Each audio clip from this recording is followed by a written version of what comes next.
लेकिन wind speed thunderstorm रहेगा तो स्पीड भी बढ़ेगा, 30 से 40 किलोमीटर प्रति घंटा में रहेगा। अभी 3 सिस्टम हमारे ऊपर परसिस्ट कर रहे हैं, जिसके लिए हम नॉर्थ गुजरात में हम आज आइसोलेटेड लाइट रेन और थंडरस्टॉर्म का जो वार्निंग दिया है, ये 3 सिस्टम के कारण पॉसिबिलिटी है। Light rain, thunderstorm with lightning का हम दे रहे हैं मेनली नॉर्थ गुजरात का 4 डिस्ट्रिक्ट के लिए।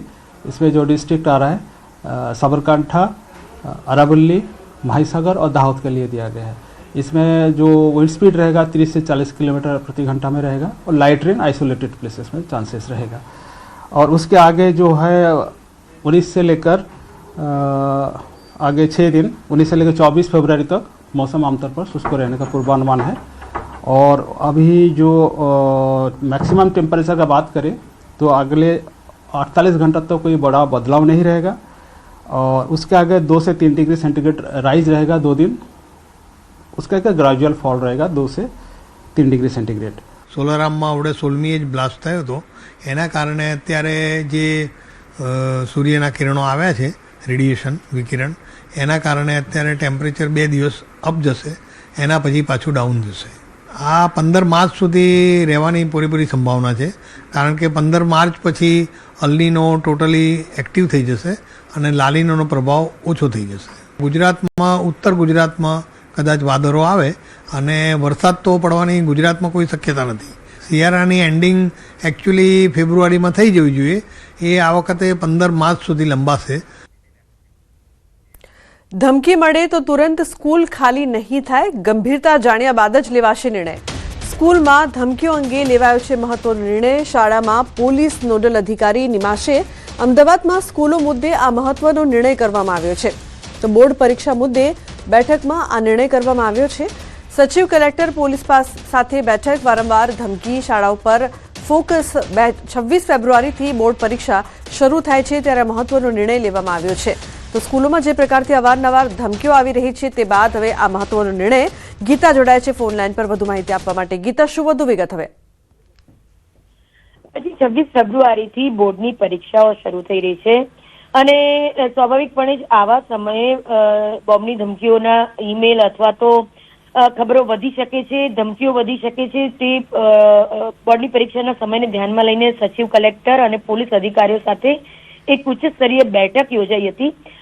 મિલિંદ તોરવણે કે જેઓ એજ્યુકેશનના સચિવ છે તેના અધ્યક્ષસ્થાને આ બેઠક યોજાઈ હતી ને જેમાં સ્પષ્ટ કરવામાં આવ્યું છે કે ધમકી મળતા તાત્કાલિક સ્કૂલ ખાલી કરવાની જે પ્રથા પડી ગઈ છે તે ફરજિયાત રહેશે નહીં।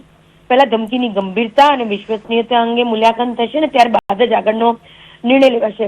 બેઠકમાં એમ પણ નક્કી કરાયું છે કે દરેક શાળા માટે પોલીસ અને શિક્ષણ વિભાગનો એક નોડલ અધિકારી નિમાશે। આ નોડલ અધિકારીઓ ધમકી મળતા જ સંકલન સાધશે અને સ્થળ પર પહેલા પ્રાથમિક તપાસ અને રિસ્ક એસેસમેન્ટ કરશે અને જરૂર પડે તો સુરક્ષા વધારશે। અને આ વ્યવસ્થા ખાસ કરીને બોર્ડ પરીક્ષાના દિવસોમાં ગભરાટ અને ગેરસમજ ટાળવા માટે બનાવવામાં આવી છે। હું આપને જણાવવા માંગીશ કે અધિકારીઓએ ઓફ ધ રેકોર્ડ સ્વીકાર્યું છે કે છેલ્લા કેટલાક અઠવાડિયાથી શાળાઓને ટાર્ગેટ કરતી ધમકીઓમાં વધારો થયો છે અને ઘણી ધમકીઓ નો ભય ફેલાવવા માટે ઘણી ધમકીઓ માત્ર ભય ફેલાવવા માટે હોવાની શક્યતા હોવા છતાં કોઈ પણ સંદેશાને હળવાશથી લેવામાં નહીં આવે। સાયબર સેલ અને સ્થાનિક પોલીસ સ્ટેશનોને એલર્ટ રાખવામાં આવ્યા છે અને સોર્સ ટ્રેસિંગ માટે પણ વિશેષ ટીમો કાર્યરત છે। જી બિલકુલ ગીતા, આભાર સમગ્ર માહિતી બદલ। રાજકોટના મેયરે કર્યું ગેરકાયદે બાંધકામ। રાજકોટના મેયરને રાજકોટ મનપાએ ફટકારી છે નોટિસ। સંત કબીર રોડ પર મેયરના ગેરકાયદે બાંધકામ સામે મનપાએ નોટિસ ફટકારી છે। તો ગેરકાયદે બાંધકામને લઈને મનપાએ ફટકારી 261ની નોટિસ। મનપાએ નોટિસ ફટકારીને ખુલાસો માંગ્યો છે। યોગ્ય પુરાવા રજૂ નહીં કરે તો કરાશે ડિમોલિશન। સૂચિત પ્લોટમાં હવે આગળ બાંધકામ ન કરવાનો નોટિસમાં ઉલ્લેખ કરવામાં આવ્યો છે। અંકિત જોડાય છે વધુ માહિતી આપવા માટે। અંકિત, શું વધુ વિગતો સમગ્ર મામલે? વાત કરવામાં આવે તો બુધવારના રોજ ન્યૂઝ 18 ગુજરાતી દ્વારા એક અહેવાલ પ્રસારિત કરવામાં આવ્યો હતો કે રાજકોટના સંત કબીર રોડ ઉપર જે નંદુબાગ વિસ્તાર આવેલો છે, આ નંદુબાગ વિસ્તારની અંદર ન્યૂ શિવશક્તિ સોસાયટીના કોર્નરનો જે સૂચિતનો પ્લોટ છે કે જ્યાં ગેરકાયદેસર કોમર્શિયલ બાંધકામ છે તે કરવામાં આવી રહ્યું છે। ગઈકાલે ન્યૂઝ 18 ગુજરાતી દ્વારા મેયર નૈનાબેન પેટડિયાની પણ પ્રતિક્રિયા મેળવવાનો પ્રયત્ન કરવામાં આવ્યો હતો। મેયર દ્વારા તમામ નીતિ નિયમ મુજબ જ થઈ રહ્યું હોવાનું છે તે જણાવવામાં આવ્યું હતું. જોકે સ્ટેન્ડિંગ કમિટીના ચેરમેન જયમીન ઠાકરે કહ્યું હતું કે કોઈનું પણ ગેરકાયદેસર બાંધકામ હશે તો તેને તોડી પાડવામાં આવશે ને ત્યારબાદ મહાનગરપાલિકાનો જે ટાઉન પ્લાનિંગ વિભાગ છે તે સફાળો જાગી ઉઠ્યો હતો ને ત્યારબાદ તાત્કાલિક અસરથી જીપીએમસી એક્ટની 260/1 મુજબની નોટિસ છે તે પાઠવવામાં આવી છે. નોટિસની અંદર વિનોદભાઈ પેઢડિયા એટલે કે મેયર નયનાબેન પેઢડિયાના પતિનું નામ લખવામાં આવ્યું છે. નોટિસની અંદર સ્પષ્ટપણે જણાવવામાં આવ્યું છે કે આગામી 7 દિવસની અંદર આ તમે જે બાંધકામ કરી રહ્યા છો તે બાબતે યોગ્ય ખુલાસો કરવામાં આવે, અન્યથા સ્વયં ખર્ચે આ જે બાંધકામ છે તેને તોડી પાડવામાં આવે, અન્યથા મહાનગરપાલિકા દ્વારા જીપીએમસી એક્ટ 260/2 મુજબની નોટિસ છે તે પાઠવવામાં આવશે ને ત્યારબાદ જે બાંધકામ છે તેને તોડી પાડવામાં આવશે. પરંતુ નોટિસ પાઠવ્યા બાદ પણ મેયર તેમજ તેના પરિવારજનો દ્વારા આ જે બાંધકામ છે તે આગળ ધપાવવામાં આવી રહ્યું હતું. આજે સવારે પણ મજૂરો છે તે સાઇટ ઉપર આવ્યા હતા, તો કે મીડિયા પહોંચતા મજૂરોએ ભાગાભાગી કરી હતી ને ત્યારબાદ આસિસ્ટન્ટ ટાઉન પ્લાનિંગ ઓફિસર છે અક્ષય વાછાણી તે પણ સ્થળ ઉપર પહોંચ્યા હતા ને ત્યારબાદ આ જે થઈ રહેલું જે બાંધકામ છે તેને અટકાવવામાં આવ્યું હતું. એટલે કે આમ એકંદરે જોવા જઈએ તો નોટિસ પાઠવ્યા બાદ પણ મેયર તેમજ તેના પરિવારજનોને જાણે કે પોતાને કોઈ રાજકીય આશ્રય છે, રાજકીય ઓથ છે અને પોતાને કોઈ નીતિ નિયમો નથી લાગી રહ્યા તે મુજબ જે કોમર્શિયલ બાંધકામ છે તે સૂચિતના પ્લોટની અંદર કરવામાં આવી રહ્યું હતું. બિલકુલ અંકિત, આભાર સમગ્ર માહિતી બદલ. મહીસાગરમાં દુષ્કર્મના કેસમાં શિક્ષકની સજા હેવાન શિક્ષક રાજેશ પટેલને 20 વર્ષની કેદની સજા ફટકારવામાં આવી છે. સગીરા સાથે દુષ્કર્મનો આરોપી છે રાજેશ પટેલ. આરોપીએ તેની પૂર્વ વિદ્યાર્થીની સાથે એક મકાનમાં દુષ્કર્મ આચર્યું હોય તેવા આરોપસર ફરિયાદ નોંધાઈ હતી. આ દુષ્કર્મ આચર્ય બાદ સગીરાને તેની બાઇક ઉપર લઈ જઈ અને ગામ પાસે છોડી દઈ અને નાસી છૂટ્યો હતો. આરોપી શિક્ષક રાજેશ પટેલ વિરુદ્ધ લુણાવાડા પોલીસ મથકમાં ફરિયાદ નોંધાઈ હતી. આ કેસમાં મહીસાગર કોર્ટે 20 વર્ષની સખત કેદની સજા ફટકારી છે અને 1 લાખ રૂપિયાનો દંડ પણ ફટકાર્યો છે.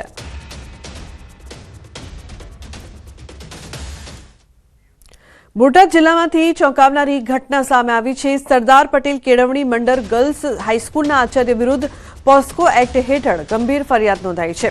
ધોરણ 10માં અભ્યાસ કરતી વિદ્યાર્થીનીએ આચાર્ય પર ઓફિસમાં શારીરિક અડપલા કરવાનો આક્ષેપ કર્યો છે. કાતર લેવા ઓફિસમાં ગયેલી તે વખતે આ ઘટના બની હોવાનો ફરિયાદમાં ઉલ્લેખ છે.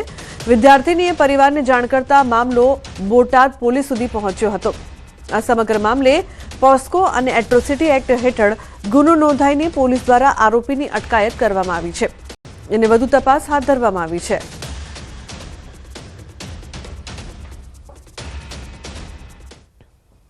બપોરે 3:30 થી 4 ગાળામાં તે ઓફિસમાં ગઈ.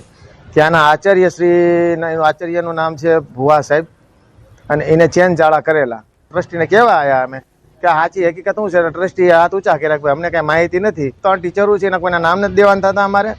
એટલે આ રીતની આમ છે એટલે અમને કાયદેસર ન્યાય મળે અને બીજી કોઈ છોકરીઓ આવું થાય નહીં. બનાસકાંઠાના ધાનેરામાં અગ્નિવીર ભરતીમાં અરજદારોને હાલાકી પડી રહી છે. ઓનલાઈન ફોર્મમાં ટેકનિકલ ખામીના કારણે યુવાનો મુશ્કેલીમાં મુકાયા છે. ધાનેરા સિલેક્ટ કરતા જિલ્લો બનાસકાંઠાને બદલે વાવ થરાદ દેખાયો. સોફ્ટવેરની ભૂલના કારણે હજારો યુવાનો ફોર્મ ભરવામાં અટવાયા છે. તો ધારાસભ્ય માવજી દેસાઈએ જિલ્લા કલેક્ટરને લેખિત રજૂઆત કરી છે. તાત્કાલિક અસરથી સિસ્ટમમાં સુધારો કરવા ધારાસભ્યની માંગ છે. તો ખોટા જિલ્લાના નામના કારણે યુવાનોમાં ભારે અસંતોષ છે.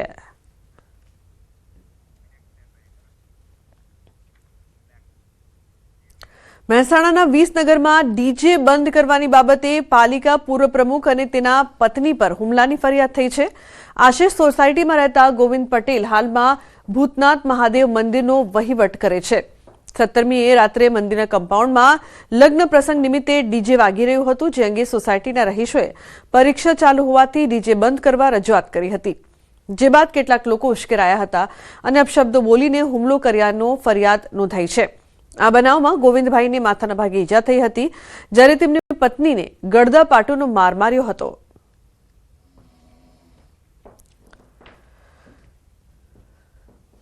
એ લોકોને કઈ ડીજે ની વાત થયેલી નહીં અને છતાંય પણ એ લોકો રાત્રે ડીજે લાયા. તો કશો હતો કીધું ચલો ડીજે લાયા હોય તો એમને સમય થશે એટલે 12 વાગે બંધ કરી દેજો એવું મેં એમને સૂચના આપી. એટલે 12 વાગે બંધ કરી દઈ એટલે હું બંધ કરાવવા ગયો રાત્રે કે ભાઈ અત્યારે ધોરણ 10 ને 12 ની પરીક્ષા ચાલતી હોય તો ડીજે તમે બંધ કરી દો, લોકો ડિસ્ટર્બ થાય બાળકોને, એટલે એ લોકો અમારા ઉપર હુમલો કર્યો. અમદાવાદના ભાજપ કોર્પોરેટરના પિતાની દાદાગીરી સામે આવી છે. પોતે કોર્પોરેટર બનીને અધિકારીઓને ખખડાવ્યા હતા. ખોખરા ભાજપ કોર્પોરેટર ચેતન પરમારના પિતા ખુદ કોર્પોરેટર બનીને અધિકારીઓને ધમકાવ્યા હતા. સર્વોદય નગરમાં ગટર લાઇન પરના બાંધકામ તોડવા મુદ્દે ખુદ કોર્પોરેટર હોય તે પ્રકારે ઉચ્ચ અધિકારીઓ સાથે પણ વાતચીત કરી. જે મુદ્દે ચેતન પરમારના પિતા મહેશ પરમારે ખુલાસો કર્યો અને કહ્યું કે લોકો મારી પાસે રજૂઆત કરવા માટે આવ્યા હતા, જેના કારણે હું ત્યાં ગયો હતો. ધમકાવા જેવી કોઈ બાબત નથી. કોર્પોરેટર ચેતન પરમારે પણ રટણ કરતા કહ્યું કે હું કાલે બહાર હતો અને લોકોએ મારા પિતાને રજૂઆત કરી હતી.